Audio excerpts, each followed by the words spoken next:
Assalamualaikum warahmatullahi ta'ala wabarakatuh. Alhamdulillahi wahda wassalatu wassalamu ala man la nabiyya ba'dah. Baik teman-teman, saya pada video kali ini ingin mencoba menjelaskan mengenai jarak ideal antara mendaftar nikah dan pelaksanaan akad nikahnya.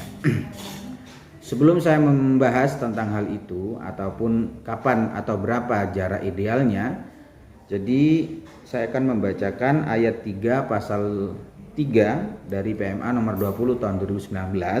Di sini disebutkan bahwa pendaftaran kehendak nikah dilakukan paling lambat 10 hari kerja sebelum dilaksanakan pernikahan. Artinya apa? 10 hari kerja itu adalah hari efektif bekerja di kantor urusan agama. Kantor urusan agama itu di bawah Kementerian Agama. Hari efektif kerjanya adalah hari Senin dan sampai hari Jumat. Artinya Sabtu Minggu tidak dihitung hari kerja. Begitupun jika pada hari Senin atau Jumat itu ada hari libur, maka itu tidak dihitung hari kerja. Misalkan ada seorang manten yang mau menikah tanggal 11 dan dia mendaftarkan pernikahannya tanggal 1, maka itu tidak dihitung hari kerja, karena di antara tanggal 1 dengan tanggal 11 itu dianggap ada hari yang tidak efektif, yaitu hari Sabtu dan Minggu, maka kurang dari 10 hari kerja. Jadi seyogianya dan idealnya pendaftaran pernikahan itu kurang dari 10 hari kerja.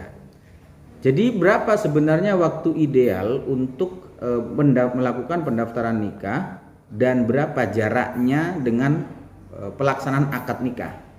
Proses yang harus dilalui oleh calon pengantin ketika mendaftar nikah itu tidak hanya mendaftar langsung pelaksanaan, tidak demikian. Tetapi prosesnya itu yang pertama mendaftar, setelah itu verifikasi berkas oleh petugas yang ada di kantor urusan agama. Habis itu ada pemeriksaan pernikahan.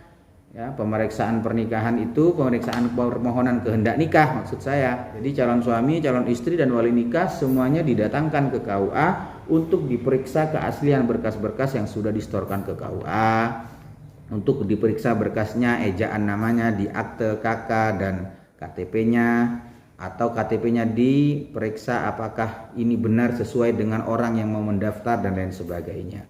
Setelah itu, setelah selesai di pemeriksaan, kita juga melakukan pengumuman kehendak nikah. Ya, pengumuman kehendak nikah, habis itu baru ke pelaksanaan penyerahan buku nikah.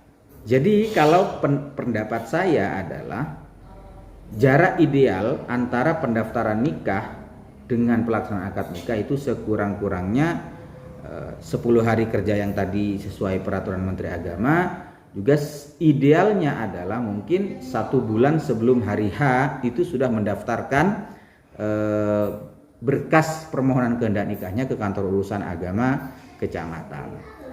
Karena kenapa? Boleh jadi ketika pemeriksaan ada berkas yang tidak sinkron, ada berkas yang harus dibenahi, ada berkas yang harus diperbaiki ejaannya dan lain sebagainya.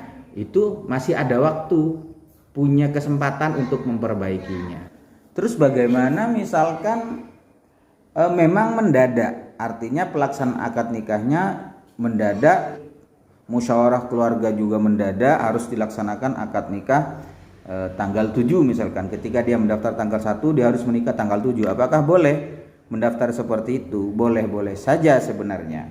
Nah, disebutkan pada ayat 4 di pasal 3 tersebut, ini sesuai dengan peraturan pemerintah nomor 9 tahun 75 ya. Dalam hal pendaftaran kehendak nikah dilakukan kurang dari 10 hari kerja, calon pengantin harus mendapat surat dispensasi dari camat atas nama bupati atau wali kota.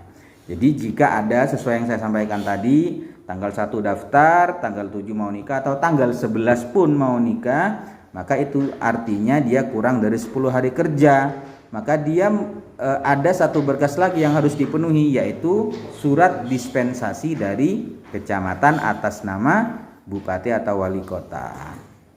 Karena seperti yang saya sampaikan tadi, bahwa alur dari pendaftaran nikah sampai pelaksanaan akad nikah itu tidak hanya sekedar mendaftar dan pelaksanaan, tetapi salah satunya adalah pengumuman kehendak nikah. Jadi setelah diperiksa semuanya, setelah diperiksa semua berkas, keaslian datanya dan lain sebagainya, di papan informasi ataupun di media sosial kantor urusan agama akan dipampang pengumuman bahwa tanggal 7 akan ada pelaksanaan akad nikah antara si A dan si B dengan menggunakan wali ini. Nah, apa salah satu fungsi atau salah satu manfaat dari adanya pengumuman kehendak nikah tersebut? Misalkan salah satu calon ternyata masih punya istri atau calon istrinya masih punya suami dan lain sebagainya, maka ada kesempatan masyarakat mengajukan keberatan terhadap pelaksanaan akad nikah tersebut, misalkan seperti itu ya. Jadi kalau misalkan kok mendaftarnya dengan jarak pelaksanaannya itu kurang dari 10 hari kerja seperti yang saya sampaikan tadi, maka wajib hukumnya bagi calon manten tersebut mendapatkan dispensasi dari Pak Camat atas nama bupati atau wali kota. Demikian video kali ini, semoga bermanfaat. Apabila ada pertanyaan terkait pendaftaran nikah serta mungkin munakahat atau yang kaitannya dengan kantor urusan agama kecamatan, bisa dikomen di bawah. Insya Allah akan saya buatkan video jika memungkinkan. Terima kasih. Assalamualaikum warahmatullahi wabarakatuh.